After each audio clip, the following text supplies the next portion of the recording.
to do together, or this is really boring to look at me crocheting and talking about how trying is cool in 2025.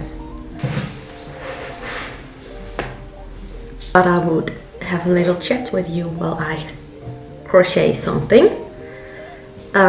Just a conversation about how I felt with starting with my creative journey, and how it stopped me from feeling ashamed of trying.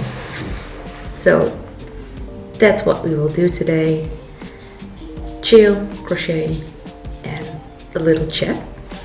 I really used to feel very embarrassed for trying. I always felt like I could do more. I was very creative and I had a lot of ideas, but never felt good enough to actually put them in practice. When I started sewing 10 years ago, I really did it in my room alone, because I was really embarrassed and I was afraid of what people would think of it, especially when I would wear a piece that I made. I loved it. I was really proud of it, but it scared me if people would give a compliment or just a comment in general, because it could be bad as well, and maybe it looked too handmade. And even though I felt really proud of wearing it and have tried making something really cool that was on my mind, yeah, so that was pretty stupid. Study sports, it's something completely different and not very creative. And after that I worked in corporate jobs in offices, but I just always felt very invisible and bored. I felt like everyone else, and therefore I think like no one cares about what I made and what I would do. Yeah, so that made me feel very much stuck in places where I didn't want to be. Let me show you how I attached the granny squares. So I wanted to have a bit of structure, as you see, so I'm just folding it in half and then making a single crochet, go through them both, and then attaching them together with a single crochet. And I always wanted to do creative things and I really wanted to pursue a job in it, but I didn't exactly know how that would look like.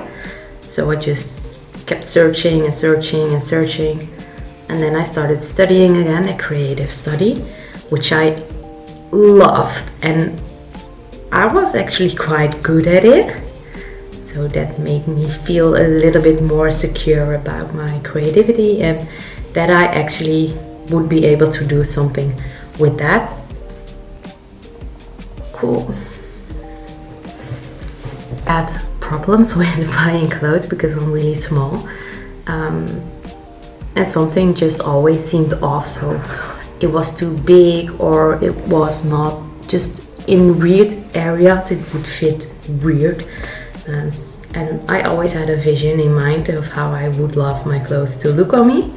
So then I just started with sewing lessons, and that also was one of the best decisions I ever made. That made me feel really, really good. Yeah, making some creative decisions for myself, not for someone else, gave me more and more confidence in trying new things and trusting my creative instincts. Whatever someone would thought, it might have been very minimal in the beginning because I was scared of the judgments and stuff, but the more you do it, the more you will be enjoying it and the more confident you will get.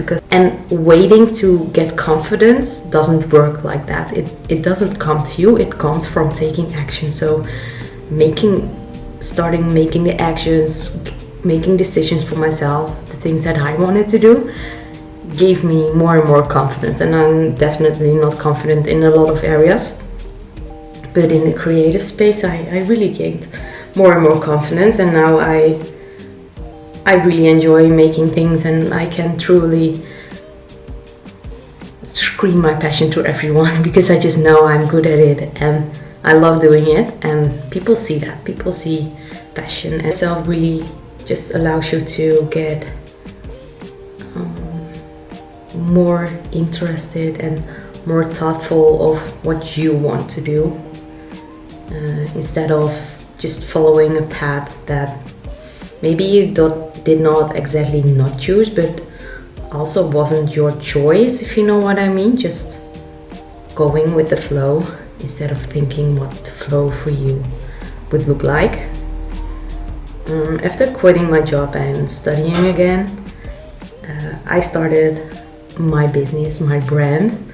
I started posting more on Instagram, and it did not get me a lot of views, only like 200 around that, but just kept going and going and going. And then at one point in 2 months I gained a lot of followers, but I truly believe that that comes from not quitting my job. It also means making less money, but I did find some ways to get paid for my creativity, for giving workshops and making custom pieces, making collections, just making little things that I could sell.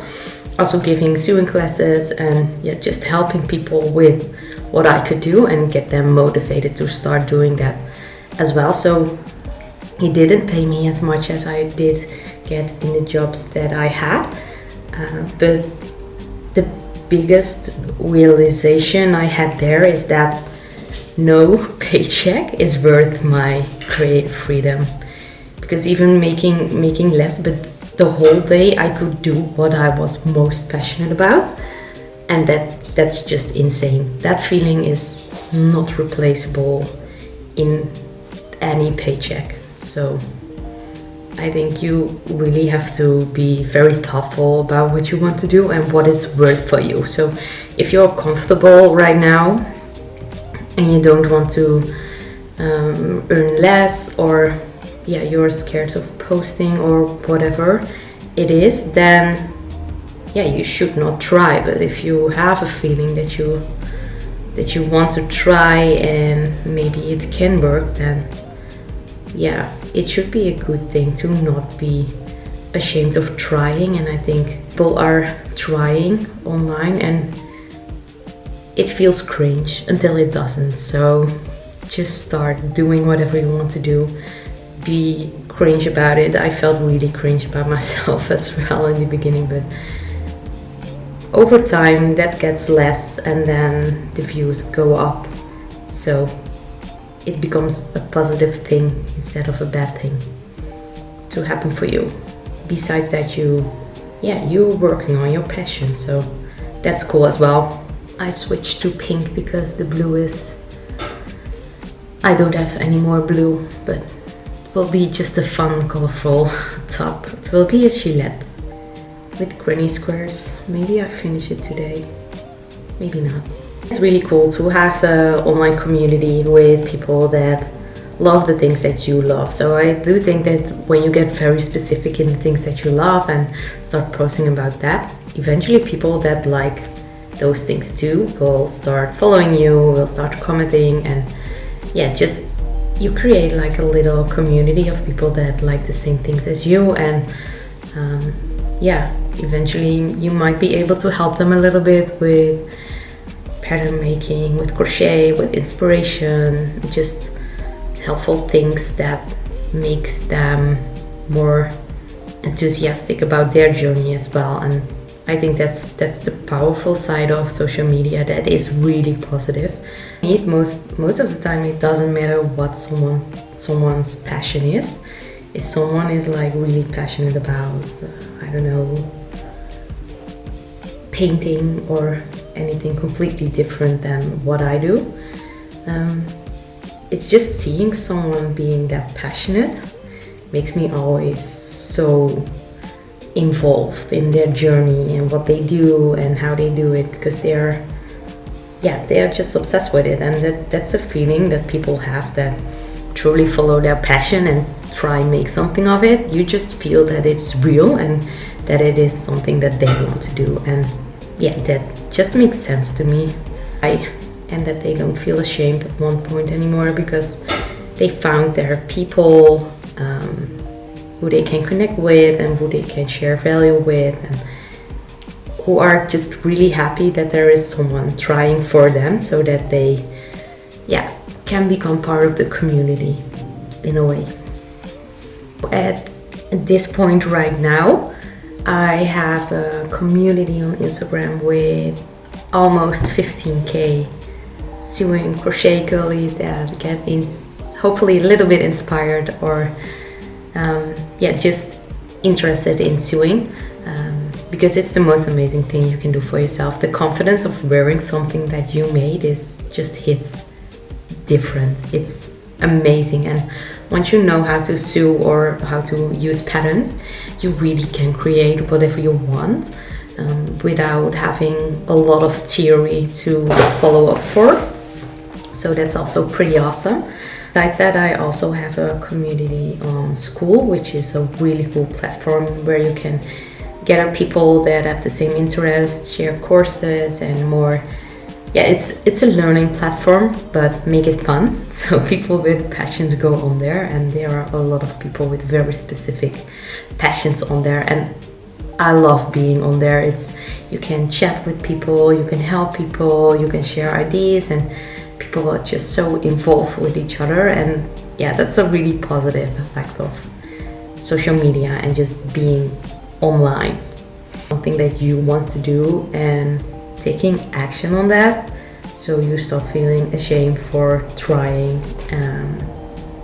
and make a life that you want. If it's creative, if it's technical, if it's finance, I don't care. Just find something you're passionate about and stop feeling ashamed for trying. Let people watch you try, let people feel cringe, because you will end up having the most fun. Yeah, you will attract the right people. That being said, I finished this part as well. Now I have to attach them together and make a caul like this, and it looks nice. Well, last thing I want to say, if you are in your 20s and you feel behind, you are not. You just have to take actions towards the things that you want to do, because then you become early. People that want to build communities go on Skool. They find their passion, they share their ideas, they just try to make it happen in their way. You need someone that cheers you on. I'm here. Leave a comment, come in my community, let's chat, let's hang out. I really enjoyed this. I don't know if other people enjoyed it as well. If you enjoyed it, give it a like and subscribe to my YouTube channel, and go in my Skool community about sewing and crochet if you're interested in that. I love to see you there, and I can't wait to chat with you more. See you next time. Bye.